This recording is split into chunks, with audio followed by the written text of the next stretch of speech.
C'est toujours un grand plaisir de vous retrouver sur cette plateforme de la télévision Renaissance. Chers téléspectateurs, bonjour, bonsoir. C'est le début de ce journal. Voici pour les titres. La Chambre de conseil auprès du tribunal de grande instance de Bubanza a pris mercredi dernier la décision de maintenir en prison 4 journalistes du groupe de presse Iwachu et leur chauffeur. Une décision qui a suscité beaucoup de réactions.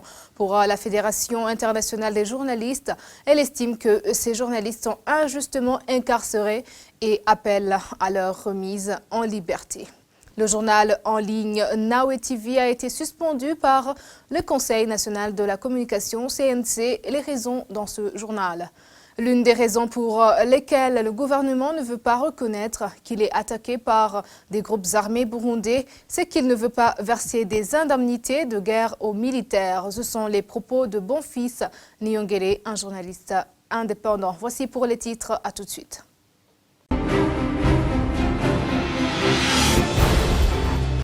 Bienvenue encore une fois dans ce journal. Commençons sur cette brève sur la rubrique politique. Multiplication des réunions de sécurité de haut niveau au sein du gouvernement burundais. Ces réunions surviennent après l'attaque et la destruction de toute une compagnie dans la commune de Mabayi en date du 17 au 18 novembre. Parmi les décisions prises figure la fermeture des bars et autres activités nocturnes à 21h, que ce soit en semaine ou les week-ends. Nous reviendrons sur les autres mesures prises dans notre prochaine édition. Continuons ce journal sur la page communication. La Fédération internationale des journalistes est préoccupée par le maintien en détention de 4 journalistes du groupe de presse Iwachu.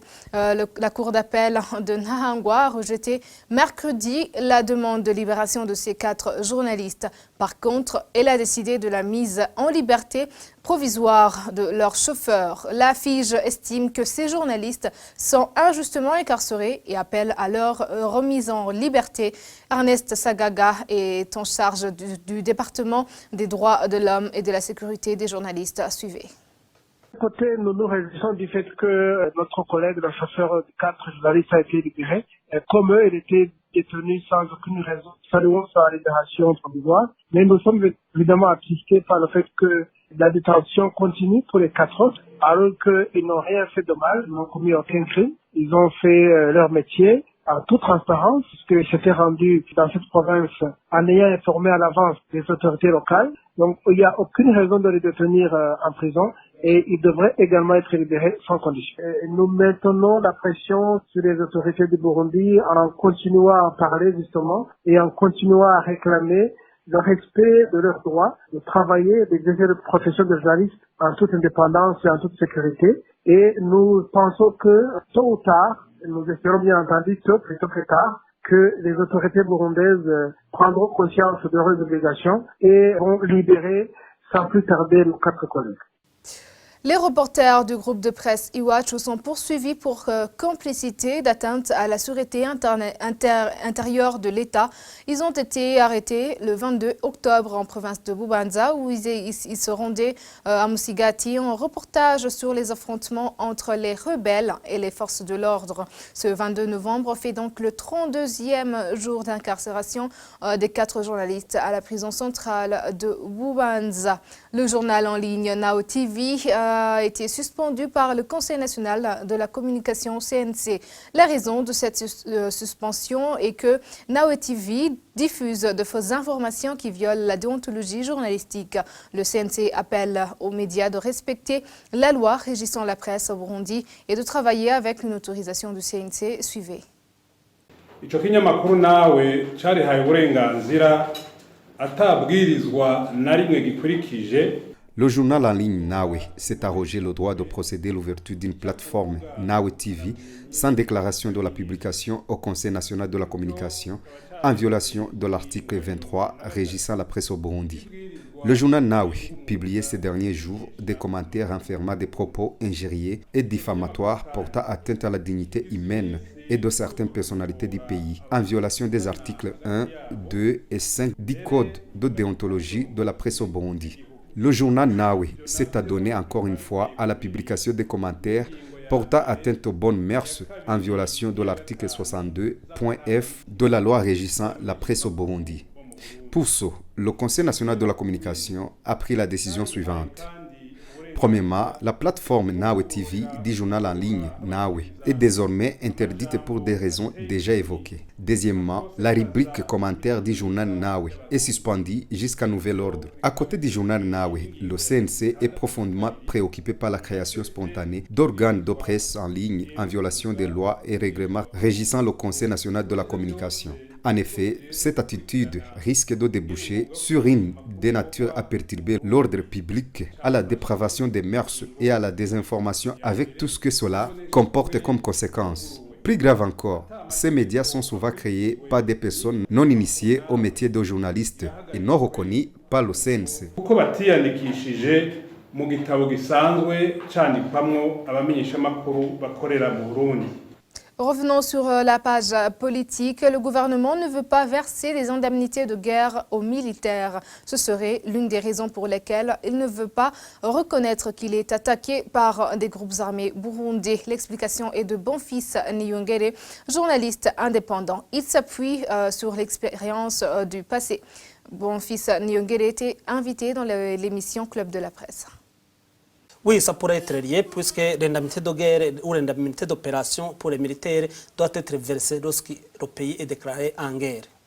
Lorsqu'on dit que le pays est en guerre, on doit impérativement donner aux militaires qui sont sur le champ de bataille une indemnité dite indemnité d'opération, puisque la même indemnité a été donnée aux militaires lorsqu'ils étaient en guerre avec le CNDD-FDD depuis 1995 jusqu'en 2004-2005. Lorsqu'on donnait l'indemnité d'opération une demi-quinzaine de mois et à la fin du mois, on donnait le salaire. Donc aujourd'hui, le CNDD-FDD fait face notamment aux problèmes politico-sécuritaires, mais également aux problèmes économiques, quitte à ce que l'Assemblée nationale et le gouvernement ne pourront pas aujourd'hui décider l'octroi des indemnités d'opération sur les militaires qui vont sur le champ de bataille. Et donc pour vous, cela peut constituer l'une des raisons principales de dire qu'il y a des bandits, des voyous qui ont attaqué.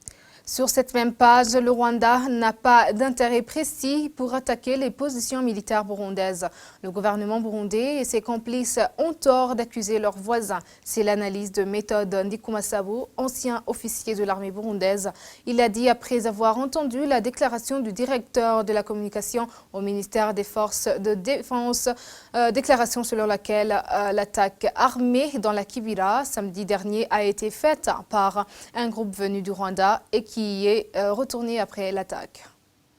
Le gouvernement burundais accuse justement le gouvernement rwandais d'être l'auteur de ces attaques. Moi, ça ne me convainc pas du tout, car dans l'art de la guerre ou des combats, on lance une attaque avec un gain stratégique. Or, je ne vois pas quel serait le gain pour le gouvernement rwandais. Si l'attaque avait été dirigée contre des groupes rebelles qui menacent d'attaquer le Rwanda, c'est que les FDLR.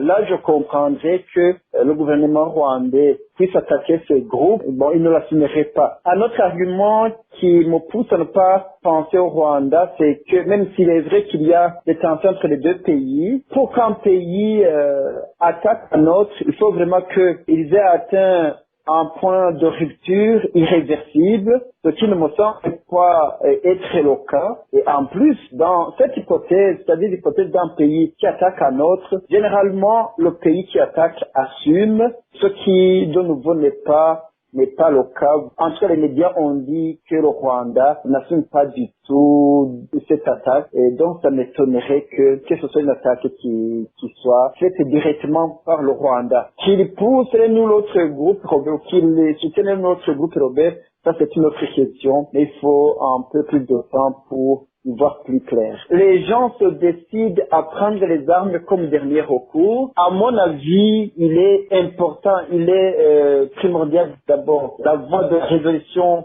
suscite des conflits. Et pour revenir au cas du Burundi, vous savez que pas mal de groupes d'opposition, si je parle d'opposition politique, ont toujours demandé au gouvernement burundais des négociations. Il a refusé catégoriquement. Bon, les groupes armés eux-mêmes, ils ont sondé des revendications. Le gouvernement y a opposé une fin de non-recevoir. Et donc, finalement, je pense que la suite normale d'un tel refus, ce sont les armes, ce qui ne signifie pas que je soutiens cette voie, mais Page santé pour clore ce journal. Les animateurs de santé vont pouvoir poursuivre leur travail plus facilement. Des véhicules viennent d'être distribués dans différentes provinces.